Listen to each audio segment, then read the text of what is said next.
Assalamualaikum warahmatullahi wabarakatuh. Kembali lagi dengan saya Elvin Kusumawati. Kali ini saya akan menjelaskan tentang penilaian risiko yang kedua. Proses audit dalam fokus. Pada bab sebelumnya membahas tentang penilaian risiko dengan mempertimbangkan secara keseluruhan dan kemudian berfokus mendapatkan pemahaman tentang bisnis klien dan mengidentifikasi faktor risiko utama yang berdampak pada rencana audit. Sedangkan dalam bab ini membahas tentang risiko audit, proses pengaturan materialitas perencanaan, pengukuran kinerja, dan prosedur analitis. Simak penjelasannya ya. Yang pertama, yaitu risiko audit. Risiko audit adalah risiko bahwa auditor mengungkapkan pendapat audit yang tidak pantas ketika laporan keuangan secara material terlewatkan. Tujuan keseluruhan auditor independen dan pelaksanaan audit sesuai dengan standar audit Australia. Dalam risiko audit ada 3 komponen. Yang pertama, risiko kesalahan materi. Ada pada tingkat laporan keuangan dan pada tingkat pernyataan. Kedua, risiko kontrol. Adalah risiko bahwa sistem kontrol internal klien tidak akan mencegah atau mendeteksi kesalahan material tersebut. Ketiga, risiko deteksi. Adalah risiko bahwa prosedur pengujian auditor tidak akan efektif dalam mendeteksi kesalahan material jika ada. Tidak mungkin untuk mengurangi risiko deteksi menjadi nol.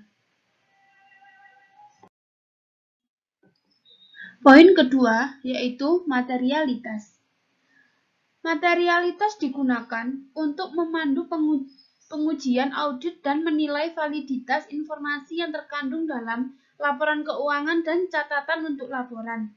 Informasi dianggap material jika berdampak pada proses pengambilan keputusan pengguna laporan keuangan.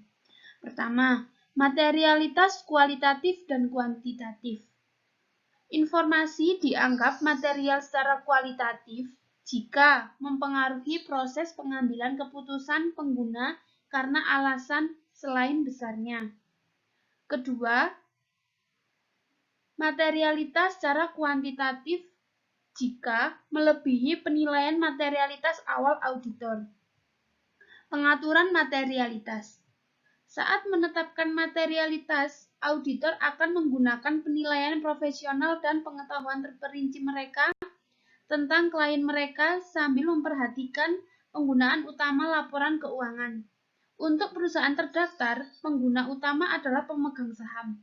Untuk perusahaan yang tidak terdaftar, pengguna utama umumnya adalah pemilik atau pemberi pinjaman utama dana.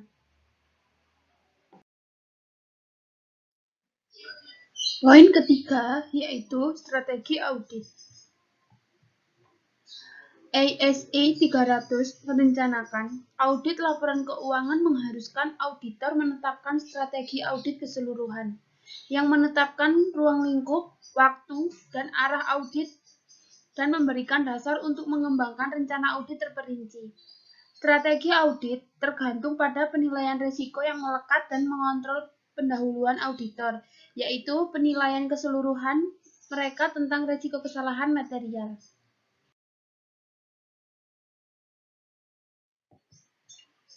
Poin keempat, ada pendekatan klien untuk mengukur kinerja. Pertama, profitabilitas. Profitabilitas adalah menilai kinerja mereka dan staf senior mereka. Perusahaan akan melacak pendapatan dan pengeluaran mereka dari waktu ke waktu dan menilai variabilitas apapun.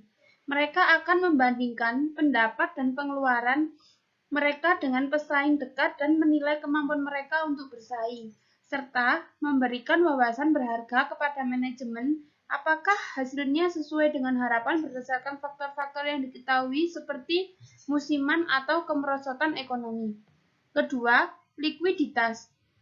Likuiditas adalah kemampuan perusahaan untuk memenuhi kebutuhannya akan uang tunai dalam jangka pendek dan jangka panjang.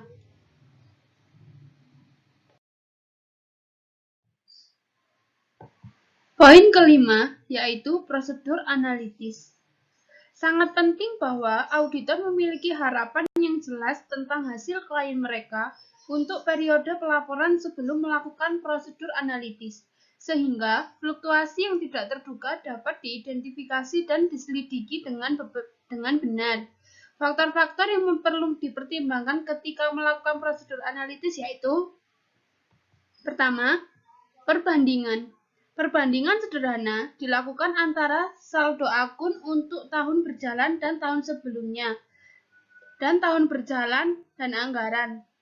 Ketika membandingkan saldo akun dari satu tahun ke tahun berikutnya, perubahan signifikan dapat dilacak dan diselidiki lebih lanjut oleh auditor. Kedua, analisis tren. Analisis tren melibatkan perbandingan saldo akun dari waktu ke waktu.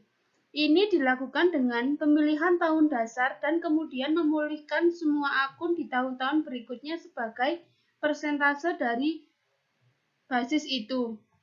Ketiga, analisis ukuran umum. Analisis ukuran umum melibatkan perbandingan saldo akun dengan satu item baris. Dalam neraca, item baris yang digunakan umumnya adalah total aset. Dalam laporan pendapatan, item baris yang digunakan umumnya adalah penjualan atau pendapatan. Keempat, analisis rasio. Analisis rasio dilakukan oleh auditor untuk menilai hubungan antara berbagai saldo akun laporan keuangan. Auditor akan menghitung rasio profitabilitas, likuiditas, dan solvabilitas. Kelima, prosedur analitik biaya. Ada prosedur analitik lain yang lebih canggih yang digunakan oleh beberapa perusahaan.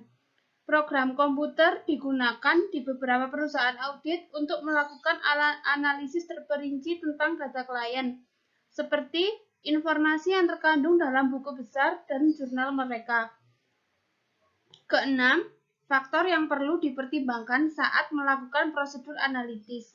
Ada sejumlah faktor yang perlu dipertimbangkan saat melakukan prosedur analitis. Salah satunya adalah keandalan data klien. Jika auditor percaya bahwa ada risiko signifikan bahwa catatan klien tidak dapat diandalkan, maka kontrol internal yang buruk, maka mereka cenderung tidak bergantung pada prosedur analitis. Sekian dari apa yang saya jelaskan. Terima kasih. Wassalamualaikum warahmatullahi wabarakatuh.